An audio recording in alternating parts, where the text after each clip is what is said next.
గురుగారు నమస్తే. గురు నమస్తే. ఉస్తాద్ భగత్ సింగ్ లో మొత్తం అదే థర్డ్ సాంగ్ వచ్చింది కదా, చూడంగానే ఎట్లా అనిపించింది మీకు? మరి ఉస్తాద్ భగత్ సింగ్ చాలా కాలం తర్వాత తోసుకుంటూ వచ్చేసి త్వరలో రిలీజ్ అవ్వబోతున్నది. మరి అందులో పాటలు కూడా ఒక్కొక్కటి కూడా ప్రమోషనల్ యాక్టివిటీస్ కింద ఒక్కొక్క పాట కూడా రిలీజ్ చేస్తున్నారు.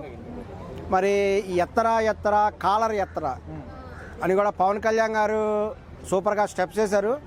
కానీ ఇది ఏఐ జనరేటెడ్ ఏమో అని డౌట్ వస్తుంది. వెనక ఉండేటువంటి పబ్లిక్ కూడా అందరూ రియల్ కాదేమో, ఏఐ ఏమో అనేటువంటి డౌట్ కూడా వస్తున్నది.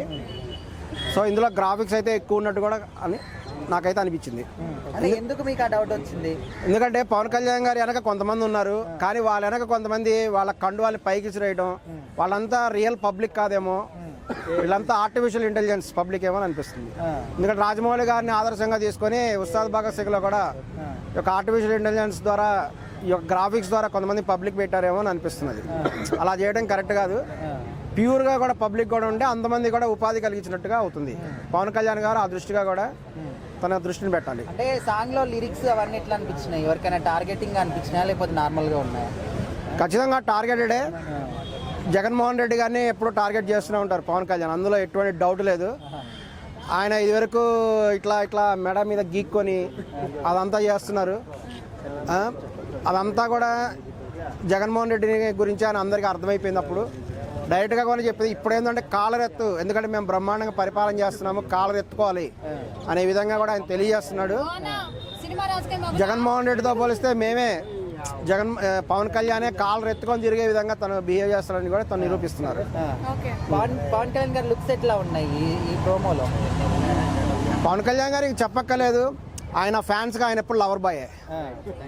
పవన్ కళ్యాణ్ ఎప్పుడు లవర్ బాయే కదా. అన్నా ఇప్పుడు 19th కి దురంధర్ 2 ఇంకా ఉస్తాద్ భగత్ సింగ్ రిలీజ్ అవుతున్నాయి కదా, దురంధర్ 2 ఎఫెక్ట్ ఏమైనా పడే ఛాన్సెస్ ఉన్నాయా సినిమా మీద? ఎఫెక్ట్ ఉంటుంది. మరి దురంధర్ 2 తెలుగులో కూడా వస్తుందా అనేది తెలియాలి. తెలుగులో కూడా వస్తున్నట్టుంది. ఇక్కడ దురంధర్ మొదటిది కూడా తెలుగులో తీస్తాను, అప్పుడు తీయలేదు వాళ్ళు, ఎందుకంటే ఆల్రెడీ అందరూ చూసేశారు కాబట్టి ఇంకా అవసరం లేదు అనుకున్నారు. దురంధర్ 2 వస్తుంది. ఎవరు వచ్చినా పవన్ కళ్యాణ్ని ఎవరు టచ్ చేయలేరు.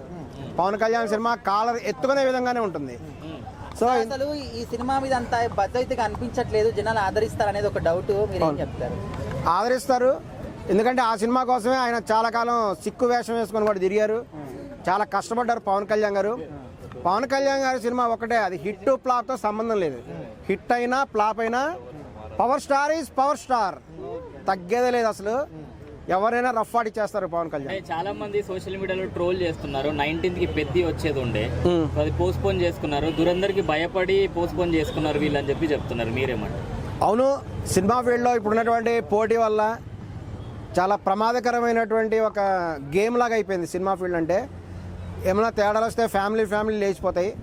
కాబట్టి సినిమా ఫీల్డ్ ఇప్పుడు అత్యంత ఎక్స్పీరియన్స్డ్ పర్సన్స్ ఉన్నారు. దిల్ రాజు లాంటి వాళ్ళు ఇవాళ తెలుగు చలనచిత్ర పరిశ్రమ అభివృద్ధి మండలి అధ్యక్షుడిగా ఉన్నారు.